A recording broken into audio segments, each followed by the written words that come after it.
Hello everyone, welcome back to my channel Wangshan lovers. और आज मैं आपके साथ Wangshan fan fiction cruel destiny का नेक्स्ट पार्ट शेयर करने वाली हूं। तो चलिए आज का पार्ट हम शुरू करते हैं। तो इससे पहले वाले पार्ट में हमने देखा था कि वी यिंग अपनी मॉम डैड के मॉर्निंग होते ही रूम के अंदर आ गया था।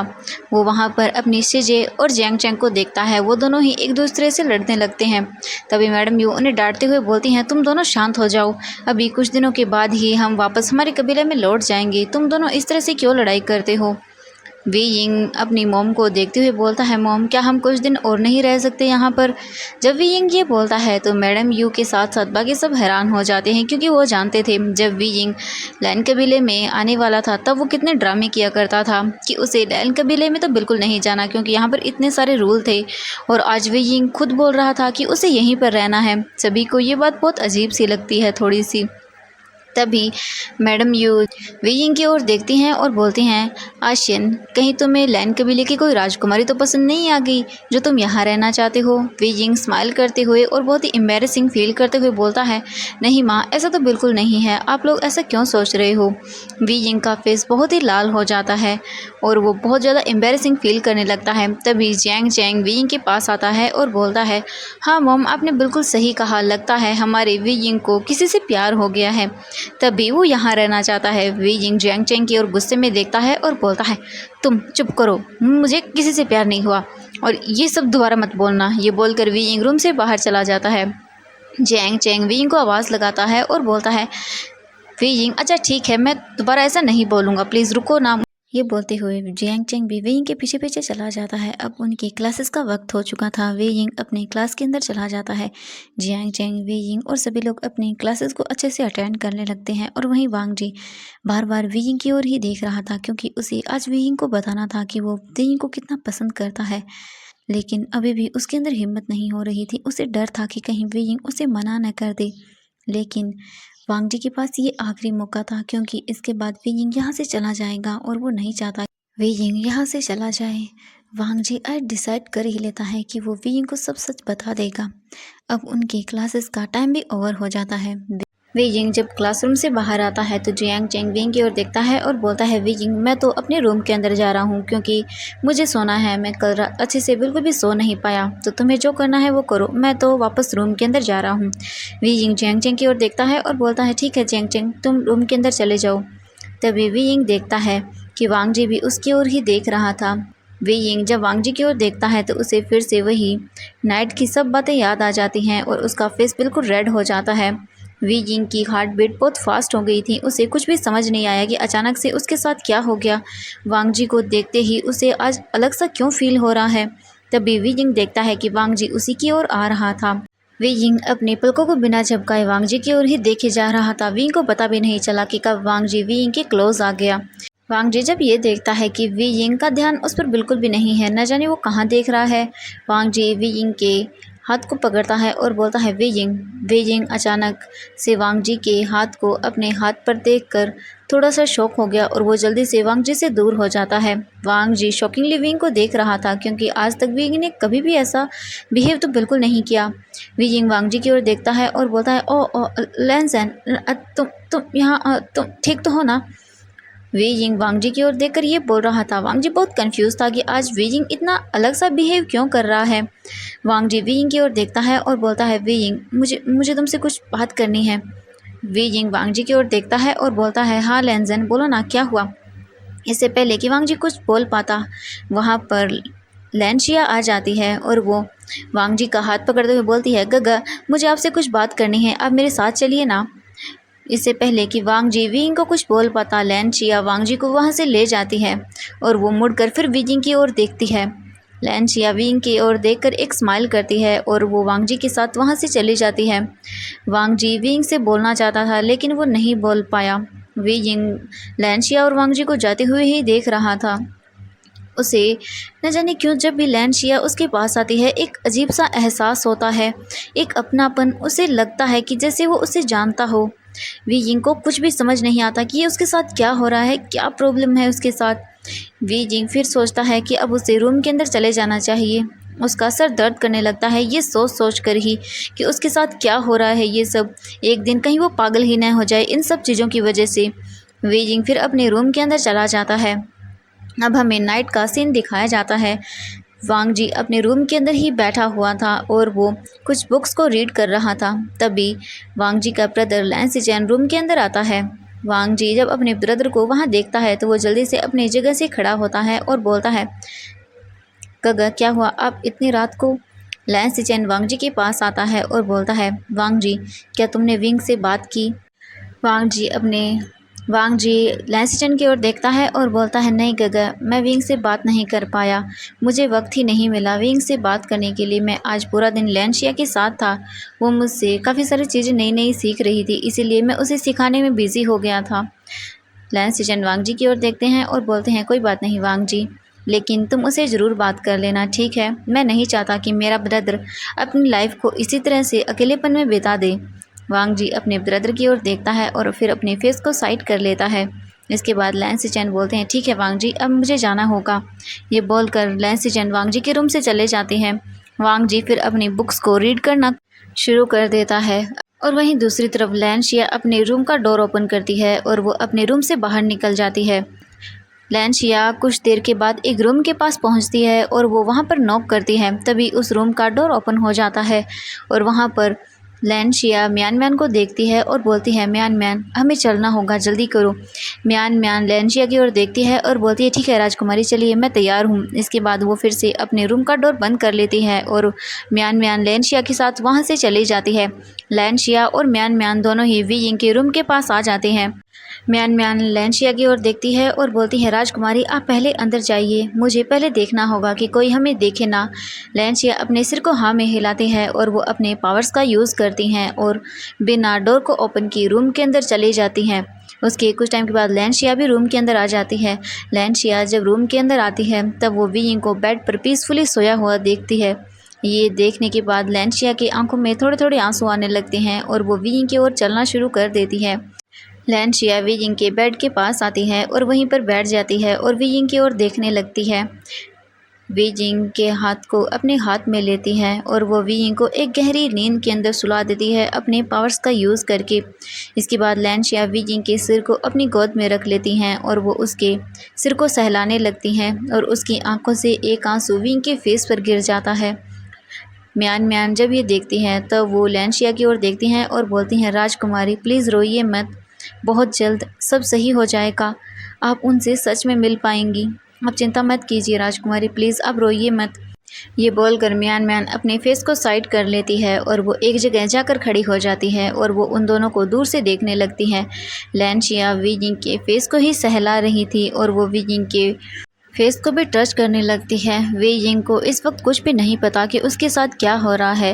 वी यिंग तो अभी गहरी नींद के अंदर सो रहा है। लैंशिया वी यिंग के फेस को देखते हुए बोलती हैं, वी यिंग आखिरकार तुम मुझे मिल गई, मैं बहुत खुश हूँ वी यिंग, मैं तुम्हें बहुत जल्द अपने साथ वापस अपनी दुनिया में ले जाऊँगी, जहाँ सब पहले जैसा होगा, तुम्हें सब याद आ जाएगा वी यिंग, हम कभी अलग नहीं होंगे वी यिंग, मैंने तुम्हारे लिए बहुत वेट किया है, मैं तुम्हारे लिए ही वापस यहाँ आई थी और तुम मुझे मिल गए हो, अब मुझे कुछ भी नहीं चाहिए वी यिंग, अब हम बहुत जल्द वापस हमारी दुनिया के अंदर लौटेंगे, तुम्हारे लिए तुम्हारा पूरा परिवार कब से इंतज़ार कर रहा है वी यिंग, तुम्हें हमारे साथ वापस चलना होगा और वी यिंग तुम्हें सब याद भी करना होगा। वी यिंग तुम कैसे भूल सकते हो मुझे, हम दोनों एक दूसरे से कितना प्यार करते थे और तुम म्यान म्यान को भी कैसे भूल सकते हो, वो तुम्हारी कितनी अच्छी दोस्त थी, हमने कितने खूबसूरत पल एक दूसरे के साथ बिताए हैं, तुम उन सभी पलों को कैसे भूल सकते हो वी यिंग। वी यिंग प्लीज़ तुम सब चीज़ें याद करने की कोशिश करो, तुम अपने पूरे परिवार को कैसे भूल सकते हो, तुम मुझे कैसे भूल सकते हो वी यिंग, मैं तुम्हें बहुत जल्द सब चीज़ें याद दिला दूंगी, तुम चिंता मत करो वी यिंग। तभी म्यान म्यान उनके पास आती है और बोलती है, राजकुमारी अब हमें चलना होगा, बहुत देर हो गई है, अगर किसी ने हमें देख लिया तो कुछ प्रॉब्लम हो जाएगी। लैंशिया म्यान म्यान की ओर देखती है और बोलती है, ठीक है म्यान म्यान हम चलते हैं। लैंशिया एक बार फिर विंग के फेस को सहलाती है, अपने हाथ में लेती है और बोलती हैं, वी यिंग मैं बहुत जल्द तुम्हें यहाँ से ले जाऊँगी और तुम्हें सब याद भी दिला दूँगी वी यिंग, बहुत जल्द तुम अपने पूरे परिवार के साथ होगे। ये बोलकर म्यान म्यान वी यिंग को फिर अच्छे से बेड पर सुला देती है। इसके बाद लैंशिया और म्यान म्यान फिर वापस अपने रूम के अंदर आ जाते हैं। अब हमें अगले मॉर्निंग का सीन दिखाया जाता है। वी यिंग उठता है, अपने क्लासेस के लिए रेडी होता है और वो क्लासेस के अंदर चला जाता है। वांग जी, वी यिंग, लैन सिचेन और जेंग चंग सभी अपने क्लासेस को अटेंड कर रहे थे। लैंशिया का ध्यान अपनी क्लास पर तो बिल्कुल नहीं था। वो बार बार वीजिंग को ही देखे जा रही थी, वीजिंग की ओर देखते हुए स्माइल कर रही थी। और जब वो ये देखती है कि वीजिंग किसी और गर्ल के साथ बातें कर रहा है या फिर उनके साथ थोड़ी फ्लर्टिंग कर रहा है, ये देखने के बाद लैंशिया को बहुत गुस्सा आता था। और वहीं वांगजी भी जब कभी ये नोटिस करता था कि वीजिंग दूसरी गर्ल्स के साथ बातें कर रहा है या उनके साथ फ्लर्टिंग कर रहा है, उन दोनों को ही बहुत गुस्सा आता था। लेकिन वांगजी बिल्कुल भी कुछ भी नहीं कर सकता था। लेकिन लैंशिया जब ये देखती थी कि वीजिंग किसी और गर्ल के साथ फ्लर्टिंग कर रहा है, तब उसे बहुत गुस्सा आता और वो अपने पावर्स का यूज़ करती और उन सभी गर्ल्स को वीजिंग से दूर कर देती थी। किसी को भी कुछ भी नहीं पता चलता। लैंशिया सबसे छुपकर अपने पावर्स का यूज़ करती थी। इसी तरह से उनकी ये क्लास भी एंड हो जाती है। अब सभी के रात के खाने का वक्त हो चुका था। सभी स्टूडेंट्स हॉल के अंदर इकट्ठा हो चुके थे। लैंशियन भी वहां पर आकर बैठ चुका था खाना खाने के लिए। लैंशिया, वांगजी और लैंशिचेन तीनों एक जगह ही बैठे हुए थे। और वहीं वीजिंग अपने सिस्टर और अपने ब्रदर जियांगचेंग के साथ मस्ती से चलते हुए आ रहा था। रास्ते के अंदर आते हुए वीजिंग अपने ब्रदर की ओर देखता है और उसे चिढ़ाने लगता है। जियांगचेंग जब ये देखता है कि वीजिंग उसका मजाक बना रहा है, तब वो वीजिंग के पीछे दौड़ने लगता है। लेकिन तभी वो गलती से जो सर्वेंट खाना लेकर आ रहा था उससे टकरा जाता है और उससे जितना भी खाना था वो सभी नीचे फर्श पर गिर जाता है और एक जोर की आवाज़ होती है। ये आवाज़ सुनकर लैंशियन अपनी जगह से खड़ा होता है और वो भागकर जब वहाँ हॉल के अंदर आता है, तब वो देखता है कि जितना भी खाना था वो सभी नीचे गिर चुका है। ये देखकर लैंशियन को बहुत गुस्सा आता है। लैंशियन गुस्से में उस सर्वेंट की ओर देखता है और बोलता है, ये कैसे हुआ, तुम्हें कोई भी काम ठीक से नहीं होता है। तभी वो सर्वेंट बोलता है, मुझे माफ़ कर दीजिएगा गुरुजी लैन, लेकिन ये मेरी गलती नहीं है। वो मास्टर वे गलती से मुझसे टकरा गए थे और इसी चक्कर में खाना नीचे गिर गया, मुझे माफ़ कर दीजिएगा। तभी लैंशियन जब ये सुनता है कि खाना वीजिंग की वजह से नीचे गिरा है, लैंशियन को बहुत गुस्सा आता है। लैंशियन वीजिंग की ओर देखता है और बोलता है, आज रात का खाना जो ख़राब हुआ है अब तुम उसे बनाओगे और जल्दी जाओ और सबके लिए खाना बना कर लेकर आओ। वीजिंग जब ये सुनता है तो उसकी आंखें बड़ी बड़ी हो जाती हैं और वो लैंशियन की ओर देखता है और बोलता है, गुरुजी लैन, लेकिन मैं इससे पहले कि वीजिंग कुछ और बोल पाता, लैंशियन गुस्से में वीजिंग की ओर देखता है और बोलता है, जो मैंने तुमसे कहा क्या तुम्हें सुनाई नहीं दिया, अब जाओ जल्दी से और सबके लिए खाना बना कर लेकर आओ, सभी भूखे नहीं रहने वाले हैं, ठीक है। वीजिंग उन सब की ओर देखता है और उसके सारे फ्रेंड्स वीजिंग की ओर ही देख रहे थे। जियांगचेंग वीजिंग की ओर देखकर सोचता है, वीजिंग और खाना, मुझे नहीं लगता कि आज हमें खाना मिलेगा। ये गुरुजी लैन क्या बोल रहे हैं, इनका दिमाग ख़राब हो गया है। अगर वीजिंग ने खाना बनाया तो पता नहीं मैं ज़िंदा रहूँगा भी या नहीं। सभी वीजिंग की ओर ही देखे जा रहे थे। वीजिंग को वहाँ से जाना पड़ता है सभी के लिए खाना बनाने के लिए। वांगजी भी वीजिंग को वहाँ से जाते हुए देख रहा था और वो वीजिंग के लिए बहुत ही बुरा फील कर रहा था। कुछ देर के बाद वीजिंग किचन के अंदर आ जाता है और वो वहाँ पर सभी सामान को देखता है। वीजिंग को बिल्कुल भी खाना बनाना तो नहीं आता, वो बस सामान को देखे जा रहा था। उसे जितना आता था वो उसी से कुछ ना कुछ चीज़ें बना रहा था। वीजिंग हर चीज़ें गलत कर रहा था। वो सॉल्ट की जगह शुगर डाल रहा था और शुगर की जगह सॉल्ट। वीजिंग ने पूरे किचन का कबाड़ा कर दिया था। हर एक सामान को इधर से उधर उसने गिरा दिया था और उसने खाना तो कमाल का बनाया था। सच में वीजिंग इतना टेस्टी खाना बनाता है ना, मैं क्या बोलूँ आप सबको। वीजिंग अच्छे से खाने को रेडी करता है। सभी को किचन से खाने की स्मेल आ रही थी। जियांगचेंग को जैसे ही खाने की स्मेल आती है, जियांगचेंग समझ जाता है कि आज खाना नहीं जहर बनने वाला है। वीजिंग इससे पहले कि वीजिंग खाना लेकर वहां आए, जियांगचेंग सोचता है कि यहाँ से जाना ही बेटर होगा। जियांगचेंग जल्दी से सीजे का हाथ पकड़ता है और बोलता है, सीजे चलिए हम चलते हैं, मुझे वीजिंग के हाथ का खाना नहीं खाना क्योंकि मुझे ज़िंदा रहना है सीजे। जियांग यानली जियांगचेंग की ओर देखती हैं और बोलती हैं, चेंग ये तुम क्या बोल रहे हो, ऐसा नहीं है, मुझे लगता है कि वो अच्छा ही बनाएगा। जियांगचेंग सीजे की ओर देखता है और बोलता है, सीजे आप जानती हैं ना वीजिंग कैसा खाना बनाता है, प्लीज़ सीजे क्या आप चाहती हैं कि मेरा पेट दर्द करे। यानली जियांगचेंग की ओर देखती है और बोलती है, चेंग ऐसा नहीं है, ऐसा मत बोलो तुम। लेकिन जियांगचेंग जियांग यानली को हाथ से पकड़कर वहाँ से ले जाता है और बोलता है, सीजे प्लीज़ चलिए चलिए। जियांग यानली इसके बाद कुछ नहीं बोल पाती और वो जियांगचेंग के साथ वहाँ से चली जाती है। कुछ देर के बाद वीजिंग वहाँ अपना खाना लेकर आ जाता है। कुछ स्टूडेंट तो वहाँ से पहले ही चले गए थे क्योंकि उन्हें अपना पेट दर्द तो बिल्कुल नहीं करवाना था, क्योंकि वीजिंग ने खाना बनाया है ये सुनते ही सभी का दिमाग ख़राब हो गया था और वो वहाँ से चले गए थे। खाना जो स्टूडेंट्स बचे हुए थे उनके थालियों में परोस दिया जाता है। वीजिंग उन सभी की ओर देख रहा था। जैसे ही उन स्टूडेंट्स ने उस खाने को खाया, वो एक चम्मच लेते ही वहाँ से भाग गए। वीजिंग उनकी ओर देख रहा था। वीजिंग उनकी ओर देखते हुए बोलता है, अब इन्हें क्या हुआ? मैंने कितनी मेहनत से खाना बनाया है, ये लोग तो खा ही नहीं रहे हैं। लैन चिरन भी उस खाने की ओर देखता है और वो थोड़ा सा खाना अपने मुंह के अंदर डालता है, लेकिन तभी के तभी वो सारा खाना बाहर थूक देता है और बोलता है, ये खाना है या जहर? इससे तो मैं जहर खा लूँ, पता है तुम्हें कितना ख़राब खाना है। वीजिंग जब ये सुनता है तो वो अपने फेस को नीचे कर लेता है। लैन चिरन गुस्से में बोलता है, ये खाना अभी के अभी हटाओ यहाँ से और जाकर सभी दूसरा खाना बना कर लेकर आओ। वीजिंग अपने फेस को साइड करता है और बोलता है, गुरुजी लैन, मैंने तो पहले ही कहा था कि मुझे खाना बनाना नहीं आता है, लेकिन आपने मेरी बातों को तो बिल्कुल नहीं सुना। लैन चिरन गुस्से में वीजिंग की ओर देखता है और बोलता है, तुम अभी के अभी यहाँ से चले जाओ और तुम सब सर्वेंट्स मेरा मुंह क्या देख रहे हो, जल्दी से इस खाने को हटाओ और दूसरा खाना लेकर आओ। वो सर्वेंट्स जल्दी से वहाँ पर आते हैं और उस सभी खाने को लेकर चले जाते हैं। लैन ज़ैन भी जब उस खाने में से थोड़ा सा खाता है तो उसे भी बहुत ही ख़राब लगता है। लैन ज़ैन भी उस खाने को वापस से वहीं पर रख देता है, लेकिन लैन शिया उस खाने की प्लेट को लेती है और वो सबकी नज़रों से बचाकर उस खाने की प्लेट को वहाँ से लेकर चले जाती है। लैन शिया को लगा कि जैसे किसी ने उसे खाना ले जाते हुए वहाँ से नहीं देखा, लेकिन लैन सिचेन ने लैन शिया को वहाँ से खाने की प्लेट ले जाते हुए देख लिया था।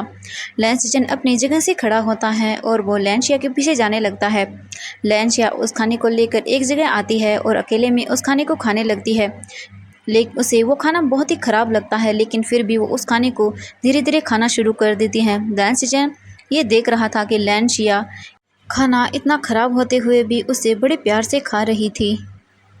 लैन सिचेन जब ये देखता है तो उसे समझ आ जाता है कि उसकी छोटी बहन वीजिंग को पसंद करती है। लैन सिचेन जब ये सोचता है तो वो बहुत ही ज़्यादा डर जाता है, क्योंकि अब वो क्या करे, वो किसका साथ दे। उसके दोनों छोटे भाई बहन एक ही इंसान को प्यार करते हैं, एक ही इंसान को पसंद करते हैं।